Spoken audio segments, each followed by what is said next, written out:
My name is Margaret Gibson, and I was 34 years old the night my life quietly split into a before and an after. It smelled like garlic and rosemary, the kind of warm, comforting scent that sinks into fabric and memory, the kind that tells you that you're home before your brain has time to argue otherwise. I stood at the stove in our apartment, sleeves rolled up, a dish towel slung over my shoulder, stirring a pan of lemon chicken piccata, his favorite, while green beans hissed softly in olive oil beside it. The city outside our windows was just beginning to glow, lights blinking on one by one like a slow applause for another ordinary Thursday. I had left work early for this, not because he asked, but because I wanted to. Gabriel Parker had been stressed all week about a presentation at his consulting firm.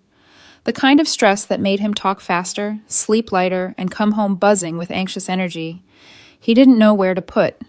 My plan was simple: good food, good wine, a quiet landing pad for a man who was always reaching for the next rung. A mellow playlist drifted from the small Bluetooth speaker on the counter. Songs we'd played on road trips, windows down.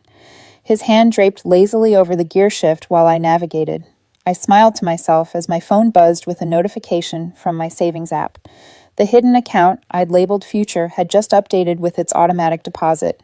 I swiped it away, heart lifting. 6 or 7 more months, and the ring I'd been quietly researching wouldn't just be a tab I closed when he walked into the room. It would be real, tangible, something I could hold.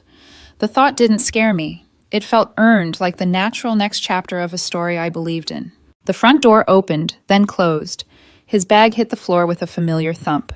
"Babe, I'm home!" Gabriel called out, layering theatrical exhaustion over his voice. In the kitchen, I replied, turning the heat down. Perfect timing. He appeared in the doorway, jacket draped over one arm. Tie loosened, handsome, in that polished, ambitious way that had drawn me to him 3 years earlier. For a long time, I'd carried the quiet disbelief of someone who couldn't quite understand how she'd gotten so lucky. "The beast has been slain," he announced, kicking off his shoes. "I am victorious." I laughed as he leaned in to kiss my cheek, already peeking into the pan. "You're a saint," he said. I was fully prepared to cry into cereal. "That's why I'm here," I teased, "to elevate you from cereal-based despair." He grinned, stealing a piece of chicken, blowing on it before tasting. His eyes closed. "Perfect," he said, then lightly, playfully, without weight. "God marry me." My heart did a stupid, hopeful flip. "Careful," I said, keeping my tone easy. "I might take you up on that." He laughed, already turning toward the fridge. "Let's not get ahead of ourselves, Margaret. One perfect dinner at a time." The words landed softly, but they landed. We clinked glasses anyway, surviving Thursdays to wins at work to us. I pushed down the familiar flutter of deflection. He wasn't ready. That was fine. I could wait. I always had. Dinner passed easily. He talked about praise from his boss, about future opportunities, about being noticed. I listened, proud, asking questions, anchoring his excitement. This was our rhythm. His dreams stretched outward. I made sure there was ground beneath them. Afterward, he insisted on doing the dishes. I retreated to the couch with my wine, savoring the quiet domestic sounds. Peace, I thought. This is peace. His phone buzzed on the coffee table. A notification lit the screen. Mia. I looked away. Mia was his ex-girlfriend now, apparently his personal trainer, a subject that had come up often lately. "She just gets transformation," he'd said once, smiling. I'd told myself not to be insecure. He came home to me. Then the landline rang. Gabriel answered, voice bright. "Hey, Mom." I only half listened until his tone shifted. Dropped. Quieted. "He's fine," he said. And something in me went still. He's stable. He loves me. Obviously, it's easy. My breath caught as he continued, unaware I was right there, invisible on the couch. "It's just practical," he said. "If nothing better works out, I'll probably just settle." The words settled into me like cold metal. Settle. The room didn't change. The smells stayed warm. The city lights still shimmered. But something fundamental collapsed, and I understood with terrifying clarity that I had never been the destination. I was the fallback. I set my wine glass down without a sound and stood up. I didn't interrupt him. I didn't cry. I didn't argue. I simply went to the bedroom and began to pack. I moved through the bedroom like a stranger in my own life, quiet and precise, as if any unnecessary sound might shatter the thin layer of control holding me together. Gabriel's voice drifted faintly from the living room, muffled by walls, and distance still low and confidential, still explaining my existence to someone else, as if I were a line item in a budget spreadsheet. I didn't try to catch every word. I didn't need to. I already knew the conclusion. Whatever he said next would only be a variation of the same truth. I was useful, I was reliable, I was not chosen. I pulled my old duffel bag from the top shelf of the closet, the one we'd used on our first road trip together, when we didn't yet own matching luggage or shared routines. It landed on the bed with a dull thud. I didn't pause to feel nostalgic.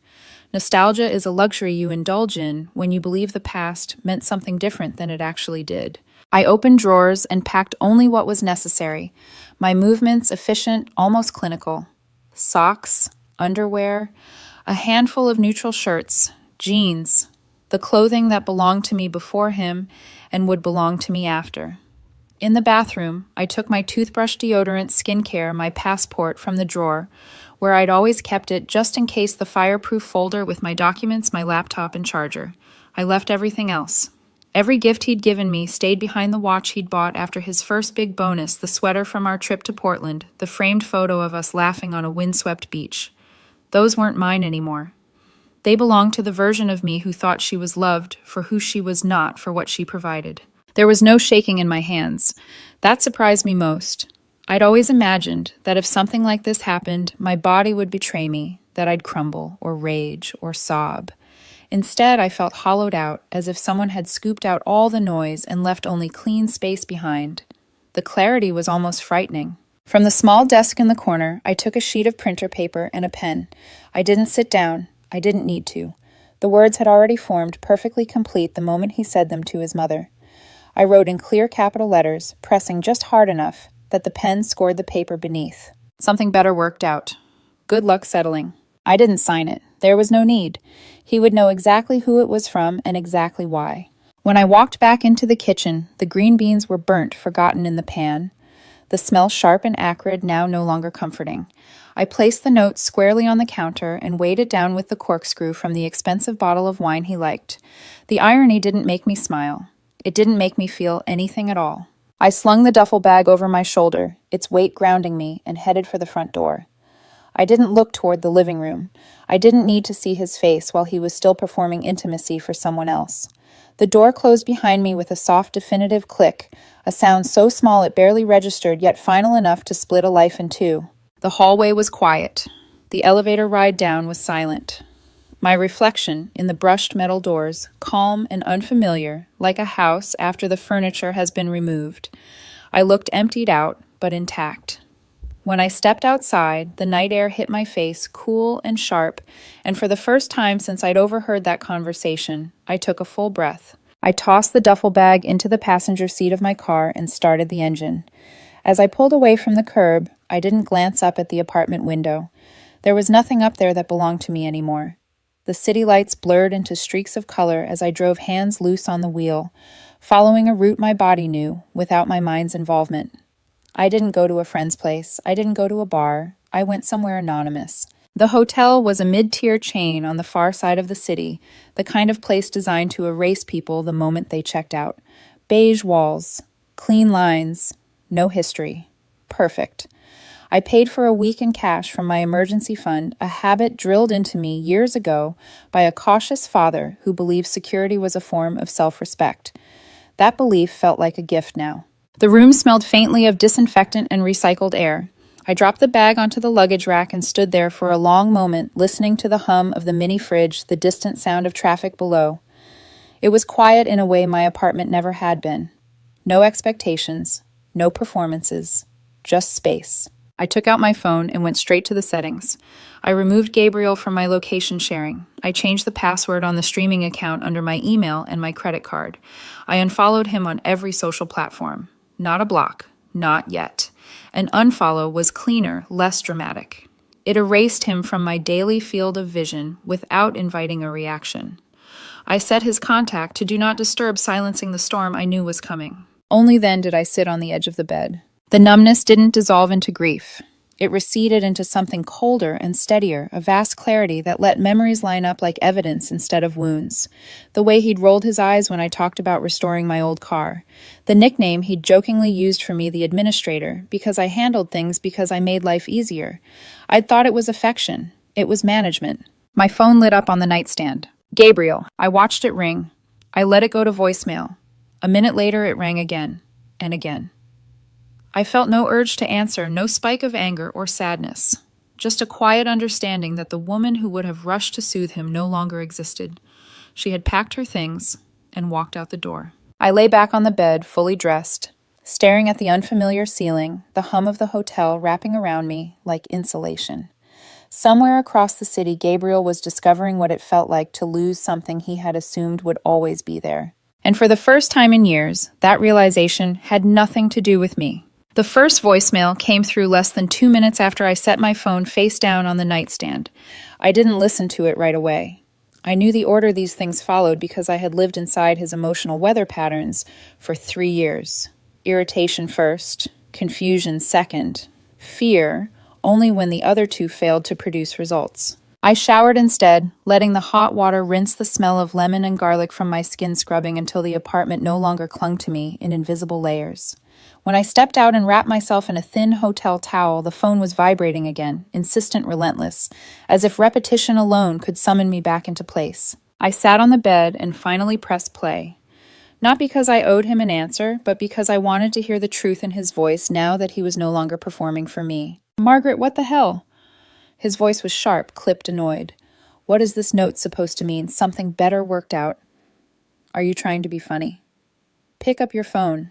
There it was. Not concern, not loss. A disruption to his system. The next voicemail arrived 10 minutes later, his tone shifting just slightly. Irritation thinning into unease. "Okay, this isn't funny anymore. I'm actually getting worried. Just text me so I know you didn't get into an accident or something." I imagined him standing in the kitchen, the note still on the counter, the burnt vegetables cooling in the pan, the absence finally loud enough to register.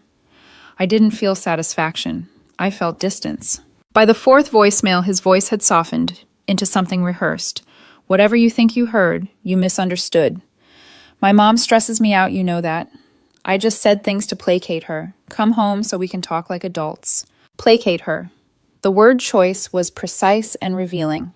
Our relationship had been a narrative. He managed with his mother, a story adjusted depending on the audience. I wasn't his partner. I was his position. The calls kept coming every 7 to 10 minutes, stacking up like evidence he didn't realize he was creating. I let them pile there untouched, a digital monument to his rising panic. Somewhere around the 15th call, the tone changed again. The confidence drained out, replaced by something thinner, sharper around the edges. "Please," he said in a voicemail just before 11, "I don't know what you're doing, but I need you to answer. I'm alone here." The word need landed heavily. It always had. It was the sound I used to respond to without thinking, the trigger that sent me back into motion, fixing, soothing, absorbing. This time it passed through me without effect. The text followed in a parallel stream, escalating in contradiction. "Where are you?" "This is insane." "Okay, I'm sorry. You're overreacting. Please come home." At 12:07 a.m., a voicemail came through that finally cracked the veneer. "He's not answering." Gabriel whispered, his voice raw. "Mia. I called her because I was upset, and she said she was busy. She said maybe this weekend wasn't good. Margaret, please. I need you." I closed my eyes, not in pain, but in understanding.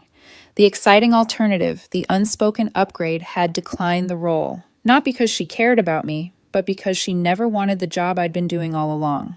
There was a brief, ugly spike of vindication, quickly swallowed by indifference. His need for me wasn't love, it was scarcity. The messages became frantic, unraveling completely. I made a mistake. You're not settling. I was stupid. You promised you'd never leave. The entitlement threaded through even his apologies, the assumption that I was still bound by promises he had quietly downgraded when he thought I wasn't listening. I didn't reply. Instead, I sent one text to my oldest friend Laura, who lived 3 time zones away and had always been awake when the world felt too loud. "I left. It's over. I'm safe. Don't want to talk tonight. Just didn't want you hearing something wild later." Her response came instantly. "Okay. Safe matters. Drink water. I'm here. No details needed." The simplicity of it steadied me more than any dramatic declaration ever had. The last voicemail arrived just after 2 in the morning. His voice was shattered now, the performance finally gone, replaced by pure consequence. "I don't know what to do," he said, crying openly. "I'm sitting on the kitchen floor. It's so quiet. Please, Margaret, I'll do anything. You're my person. You can't just disappear." But I could, and I had. I plugged my phone into the charger and turned it face down again. I lay back against the unfamiliar pillows, the sporadic buzz fading as exhaustion settled in. My final thought before sleep wasn't about him or the apartment or the future I'd dismantled in a single evening. It was practical, clear. Tomorrow I would need a lawyer and a realtor. The business of unmerging a life had begun. I woke at 6:07 a.m., a full hour before my alarm, disoriented for just long enough to forget where I was. The beige walls snapped me back into the present, and with them came not grief, but resolve. The quiet didn't feel heavy. It felt deliberate, like a room cleared for work. My phone told a story I didn't bother to read. Dozens of missed calls, pages of texts. I didn't open them. I already knew the narrative arc. Confusion, apology, accusation, desperation. I didn't need to relive it to move forward. Instead, I opened my laptop and searched for the best-reviewed family attorney in the city, the kind whose reputation was built on discretion rather than drama. I booked a consultation for that afternoon, signed the retainer agreement when it arrived, and sent it back without hesitation. Next, a realtor who specialized in quiet, fast transitions. Then my landlord. I explained there had been a sudden domestic severance and that I was vacating my half of the lease immediately. I offered 2 months' rent to avoid penalties. He sighed, the sound of a man who had heard many versions of this story, and told me to email the formal notice. No questions. No judgment. By 9, I was sitting in a coffee shop, the clatter of cups and low murmur of conversations forming a neutral backdrop for the dismantling of a life. The process was cold and administrative, exactly what I needed. There were no shared assets worth fighting over, no children, no property.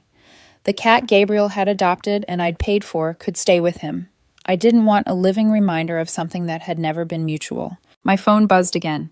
This time it wasn't Gabriel. It was his mother, Patricia. I answered out of curiosity, not obligation. Margaret, thank God, she said, her voice a practiced blend of concern and control. Gabriel is beside himself. What on earth is going on? I'm sure he is, I replied evenly. He says you left some nasty note and disappeared, she continued. He overheard you listening to a private conversation and completely overreacted. I didn't listen in, I corrected calmly. I was in my own home. He spoke within earshot, and I reacted appropriately. It was just talk, she said quickly. You know how men are with their mothers. He didn't mean it. He meant every word I said, taking a sip of coffee. He just didn't mean for me to hear them. There was a sharp intake of breath on the other end of the line. After everything you built together, you're going to throw it away because of one phone call. What we built, I said slowly, was a structure where I was a placeholder. The foundation was rotten. I'm leaving before it collapses. I hung up before she could respond. Then I blocked her number. The act felt less like anger and more like brushing dust from my shoulders. By noon, the messages from Gabriel's friends began. Evan, the loudest of them, accused me of cruelty, of abandonment, of emotional instability. I responded once. Ask him exactly what he said to his mother, word for word. Then decide whose side you're on. There was silence for hours. When Evan finally replied, it was brief and unsteady. I asked, That's messed up. I'm sorry. I didn't answer. The truth once spoken had a way of sorting people without my involvement. The days that followed were quiet, methodical. I found a furnished apartment with a 6-month lease, clean and modern and empty of memories. I joined a no-frills gym downtown, the kind where nobody cared who you were as long as you re-racked your weights. The physical strain grounded me, reminded me that my body was mine, my effort tangible. I reconnected with friends I'd slowly faded from while orbiting Gabriel's ambitions. Laura flew in for a weekend and we hiked and talked about everything except him. I said yes to invitations I would have once declined to keep the peace at home. A film screening, a work mixer, a weekend trip I'd always postponed. Life, I discovered, was larger when it wasn't being managed. Information about Gabriel reached me in fragments relayed by mutual acquaintances who didn't know what else to do with it. His rebound with Mia fizzled quickly. She'd never wanted anything serious. His reputation at work suffered after he missed deadlines and snapped at colleagues. He told anyone who would listen that I'd had a breakdown, that I'd abandoned him without warning. The story held until it didn't. People asked questions. Words were repeated. The timeline didn't add up. And slowly, inevitably, the truth replaced the narrative he'd tried to control. I felt no triumph watching it happen. Just distance. His consequences belonged to him now. 6 months passed that way, quietly and completely. Then the wedding invitation arrived. 6 months is a strange amount of time. long enough for habits to dissolve, short enough for memories to still feel recent if you press on them. By the time the wedding invitation arrived, my life no longer felt like a recovery project. It felt like mine. The apartment I'd moved into was clean and spare, all sharp lines and natural light, furnished with pieces chosen because I liked them, not because they fit someone else's aesthetic or budget spreadsheet. There were no shared closets, no unspoken negotiations about space. Every decision from where the couch sat to what music played in the mornings belonged solely to me. The quiet there wasn't tense or expectant. It was neutral, open, permissive. My days settled into a rhythm I hadn't realized I'd been missing. Early mornings at the gym downtown, the kind of place where nobody talked much and effort mattered more than image. Lifting heavy things did something therapy never quite managed. It pulled my attention fully into my body, into breath and strain and release. Progress was measurable, honest. I got stronger not in a metaphorical sense, but in ways my muscles could prove. Work expanded too. Without the constant background hum of Gabriel's stress and ambition bleeding into my evenings, I had energy to invest in my own career. I volunteered for projects I'd once passed over because they would have conflicted with his schedule. I took a leadership role I'd quietly wanted for years. My confidence grew, not because someone affirmed it, but because it no longer needed permission. Socially, my world widened. I reconnected with friends I'd slowly drifted from, people who hadn't needed constant reassurance or management. I said yes to invitations without calculating how they would inconvenience someone else. I traveled. I slept better. I laughed more easily, the sound surprising me when it came out full and unguarded. News of Gabriel reached me occasionally, usually prefaced with an awkward pause, as if the person delivering it wasn't sure whether I wanted to know. I rarely did, but I listened anyway, detached enough to treat it like a report from a place I no longer lived. His situation, from what I gathered, had not improved. The consulting firm he'd once talked about as a launchpad passed him over for a promotion he'd assumed was inevitable. The explanation was vague concerns about focus reliability. Friends said he'd been drinking more, showing up late, complaining loudly about how unfair everything was.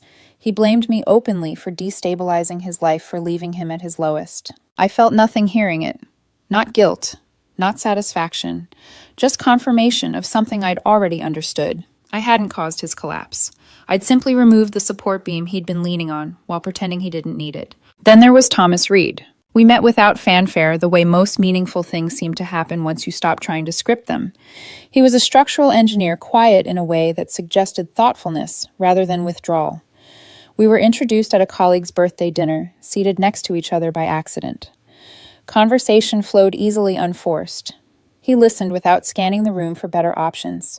When he laughed, it came from somewhere genuine. We took it slow, not because either of us was afraid, but because there was no rush. He knew the broad outline of my past, the edited version that didn't linger on bitterness. I knew his. There was a steadiness to him that felt familiar but not suffocating, like standing on solid ground without being told where to step. By the time the wedding invitation came, we'd been seeing each other for 3 months. When I showed it to him expecting hesitation, he just smiled. "I've heard the cake is supposed to be incredible," he said. "I'm in if you are." I realized then that I was. The morning of the wedding, I stood in front of the mirror, adjusting a navy dress I'd bought for myself. Not for an occasion, but because I liked the way it fit. Thomas watched from the doorway, already dressed, his expression calm. "You good?" he asked, his hand resting lightly on my arm. I looked at our reflection. A woman who looked rested, a man who looked present. No tension, no performance. "I've never been better," I said, and the truth of it settled comfortably in my chest. The past hadn't followed me here. It had stayed exactly where it belonged. The wedding was held in a botanical conservatory on the edge of the city glass walls. Arching overhead, strings of warm lights reflected endlessly in the panes. The air smelled of flowers, and champagne sweet and faintly intoxicating, and laughter rippled through the space in gentle waves. It was the kind of setting designed to make people believe in permanence, in love that settled instead of fractured. Thomas's hand rested easily at the small of my back as we moved through the crowd, greeting familiar faces. There were double takes, then smiles, genuine ones. Whatever version of events Gabriel had tried to circulate clearly hadn't survived exposure to reality. People saw me standing there, calm and composed, and adjusted their assumptions accordingly. I saw Gabriel before he saw me. He stood near a large potted fern, alone, holding a glass of white wine like it was an anchor. His suit was well tailored, but hung a little too tightly across his shoulders, as if he'd gained weight and lost sleep at the same time. His posture was rigid, scanning the room with the anxious vigilance of someone who felt out of place in a space that had once been familiar. When our eyes met, his entire body reacted before his face could mask it. Shock flashed first, then anger, then something raw and hopeful that made my stomach tighten. His gaze darted to Thomas, then back to me, recalculating. Thomas felt the shift immediately. "That's him, isn't it?" he asked quietly. "Yes. Do you want me to stay?" "Please." Gabriel crossed the room with determined urgency, setting his glass down too hard on a nearby table. He stopped a few feet away, eyes locked on me, as if Thomas were an inconvenient detail. "Margaret," he said, my name falling from his mouth like a question.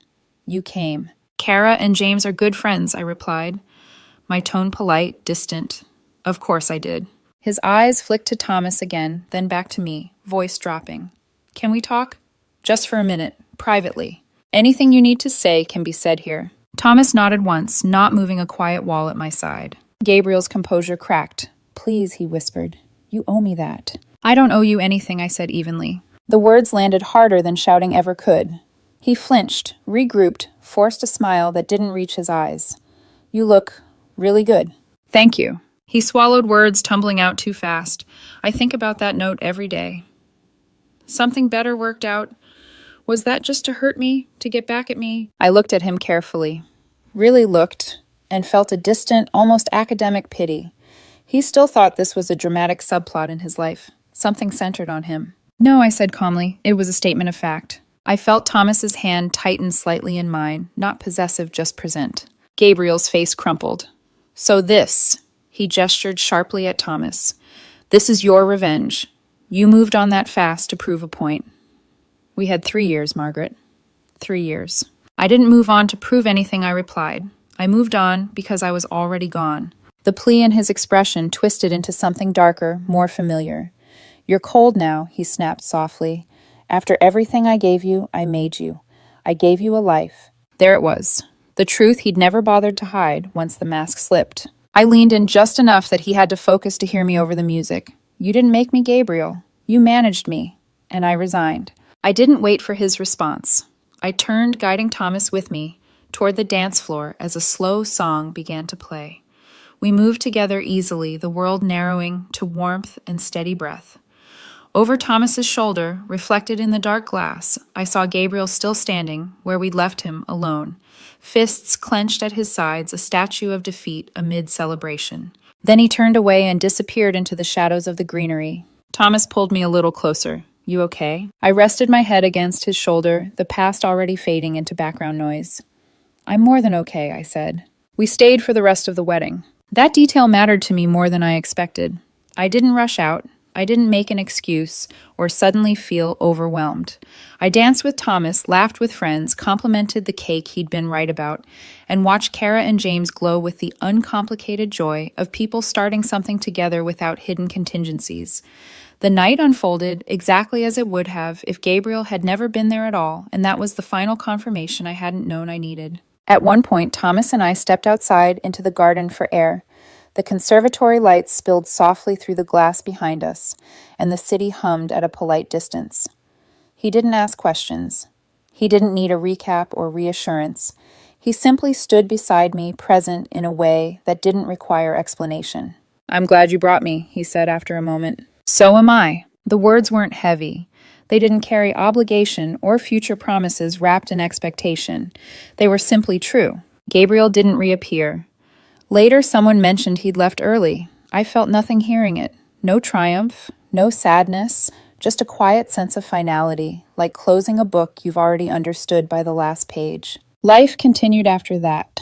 Not dramatically, not with grand declarations, but with a steady, almost boring consistency that turned out to be the greatest luxury of all. Work flourished. My body grew stronger.